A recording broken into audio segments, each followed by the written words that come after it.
It's a tragedy for Britain, a tragedy for the British people, and in particular a tragedy for towns like Southall. The reason for this is in the future, it was hoped that these people would integrate with the British, but there's no hope of that at all. And this can only result in the future that ghettos will set up all over the country. Well, the simple fact of the matter is that we do not have sufficient houses, jobs and schools for our own people, let alone immigrants, be they black, brown, yellow or green. It simply boils down to a question of numbers. Well, of course, there are far too many immigrants in this country. When will the public wake up to the fact that you cannot put a quart into a pint bottle? About 12 or so years ago, there was very, very few people in Southall who were prejudiced. We did everything we possibly could to make these people welcome and help them when they first came here. But as there's been more and more come into the town, we've said to the authorities, please, no more. We're full up. Still they keep coming in by the 100. Today, there's very few people in Southall who are not prejudiced. We hate And unless something's done about this quick, that prejudice is going to be sheer bloody hatred.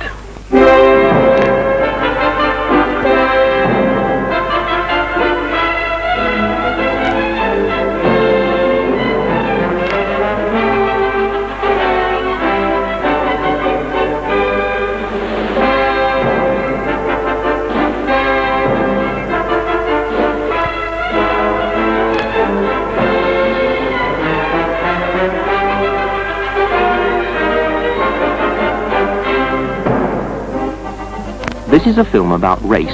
That does not mean that this is a film about hatred, for the word discrimination does not mean that.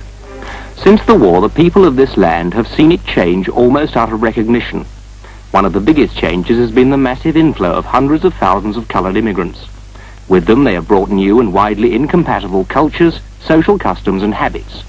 Sometimes, prompted by particular circumstances, large numbers of them have arrived at once. Strangely enough, no one, not even the government, either knows or is prepared to admit the precise number of immigrants who are here, or how fast their numbers are growing. There would seem to be about 2.5 million immigrants currently in the country, and one prediction for the year 2000 suggests that 1 in 18 of us will be a coloured immigrant.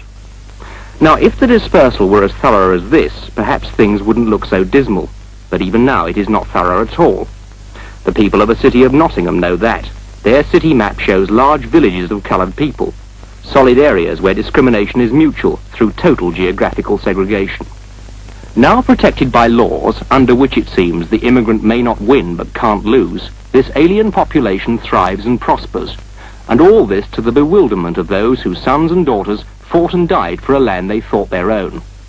In their words then, and from their hometowns, this is a little of the story of those whose voice is usually silent. Southall is part of the London borough of Ealing. The area has a large immigrant population. So large they bus children to other parts of the borough to preserve racial balance in the schools.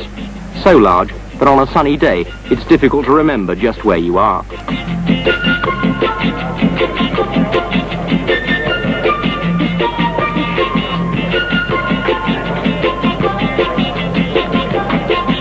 If we are obliged to have these immigrants, why can't they be dispersed to other areas, especially to the areas of these MPs and the people that welcome them to this country?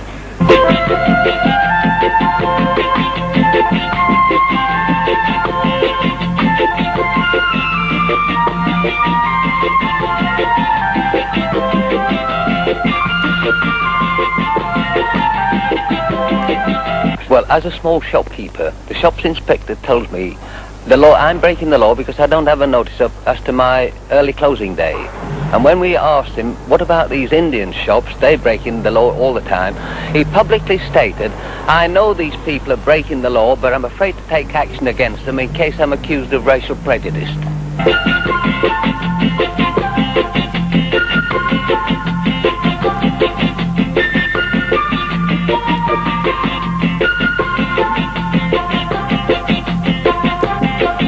My grandparents were married here in 1867, and 6 generations of my family have lived here, but now I'm being driven out. The local cemetery, where all my people are buried, all my family, was used for gambling and drinking, and a lot of even the tombstones have been damaged. The one next to my mother's was. and there's gambling in the manor house grounds and in the park, something which was never allowed in Southall years ago.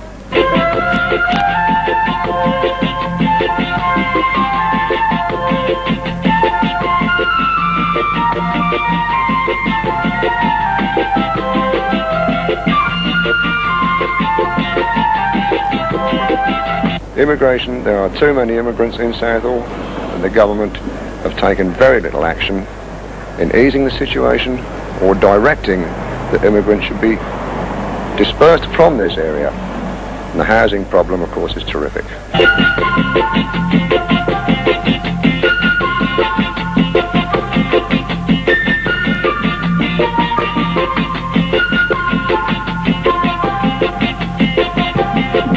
My mother died a couple of years ago. I wouldn't have her buried in Southall because I hate the idea of an Indian temple being built over her grave in years to come. And that's not misguided emotion, for Southall already has a large and flourishing Asian religious community with its own temples. So what of the future for the whites who are left?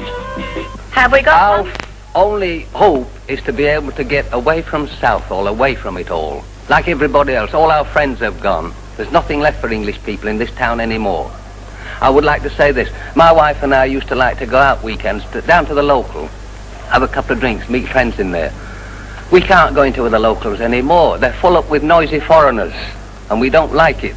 We haven't got a place left where we, the English people, can go and enjoy ourselves in this town. After going through 2 world wars, we should at least have the dignity of being allowed to live with our own kind.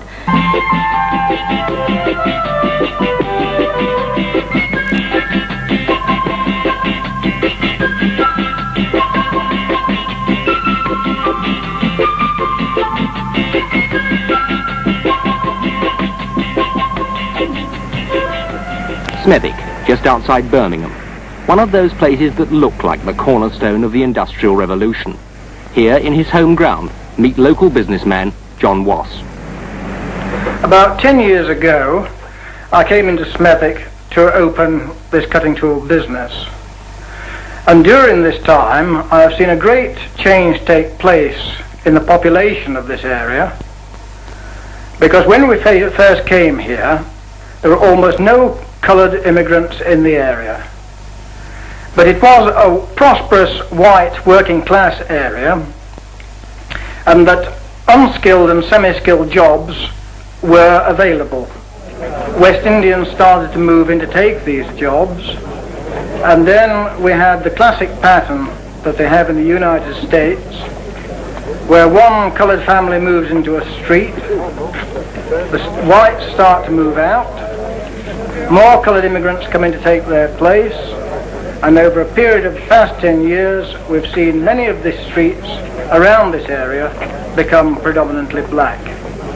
But as these areas do become black, we get a situation where in more recent years Asians have also moved in with the West Indians, and these Asians have opened shops which in turn have taken trade away from the white-owned shops, which has resulted in many white-owned businesses closing down, and the place has either been taken with Asian traders of various sorts, or as today in Handsworth Soho Road, you see many of these shops standing empty.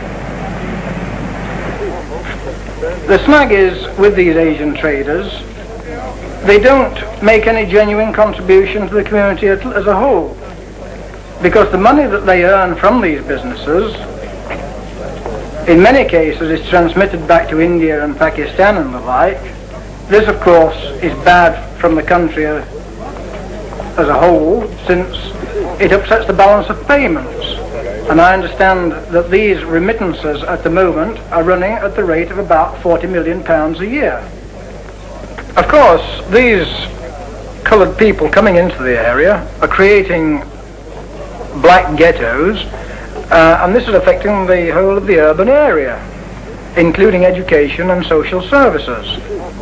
For example, in this area today, it is difficult for a white woman to get a bed in a maternity hospital because these beds are now taken up by coloured women.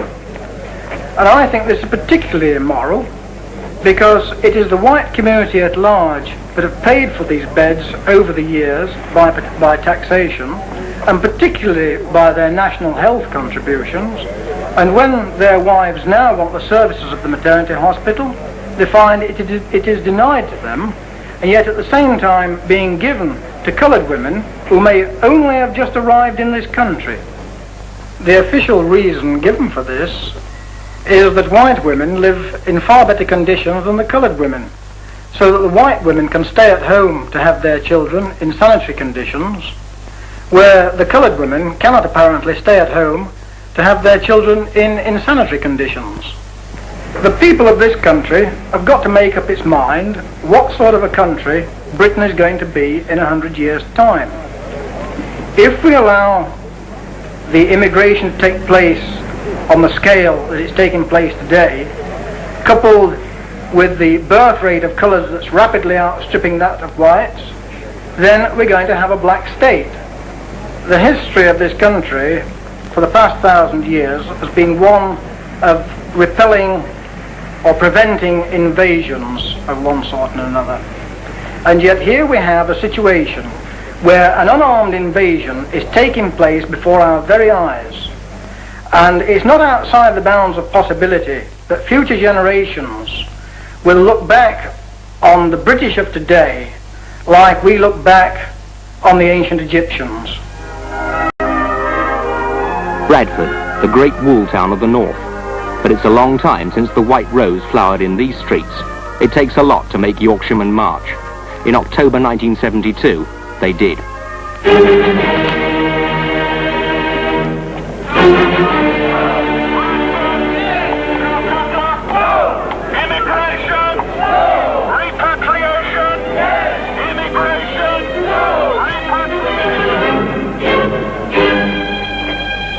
Right, well, we've come from Manchester to support this meeting because we want our country to be not have so many immigrants. We've no room, we've no jobs, and our poor lads are fighting in Ireland while our own country's being invaded. I mean, the situation we've got now is that you can't find jobs, accommodation in your own towns. I don't come from Bradford. I'm here today to support the Bradford people because they've been left out. They don't get a say in what's going on. They're pushed up here, people are, the coloured people. They're put into an overcrowded situation and it's just leaving chaos behind. And we're going to try and salvage something from that. I mean, we can't really accommodate them with jobs and houses when we need them ourselves. Help them by all means, you know, after we've helped ourselves, but... And a lot of the factories down here, they're employing approximately 12 blacks to 1 white.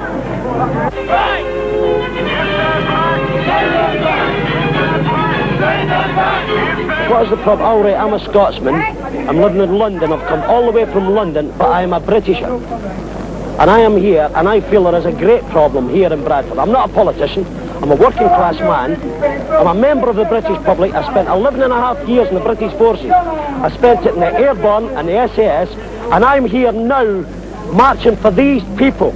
Because to me, we have been sold out all the way along the line by Heath, Wilson and everybody else. And I am not a politician. And I don't want to be interested in politics. Just a member of British politics. British public. That's all. There's too many people in the country. Yet they keep letting these immigrants in, knowing very well that the mass majority of the British people are against this immigration. We've got enough in Bradford, let's keep them out. We've got enough here. We've got enough over here. We've already got unemployment around this area, and we ought to see them kept out, the rest of them. We can stand so much. They've brought us too many over, and we are going to stand for it. We're going to fight against it.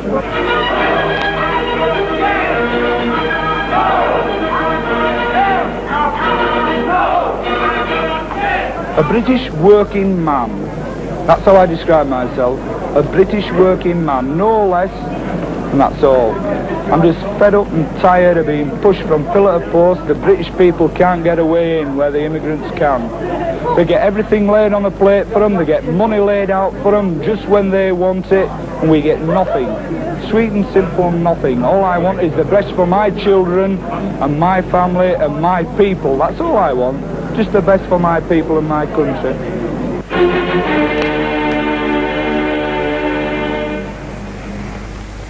Notting Hill Gate and North Kensington in the heart of London, areas of trendy attraction, and yet ghettos in embryo. This is Geoffrey Baber, local councillor. The interesting thing about Notting Hill Gate, and where it differs so much from the other main immigrant areas, is that it doesn't have the real problems that other community areas such as Smethwick or Brixton have. Thanks to the borough's work, there's no more real housing problems or educational problems in Notting Hill Gate.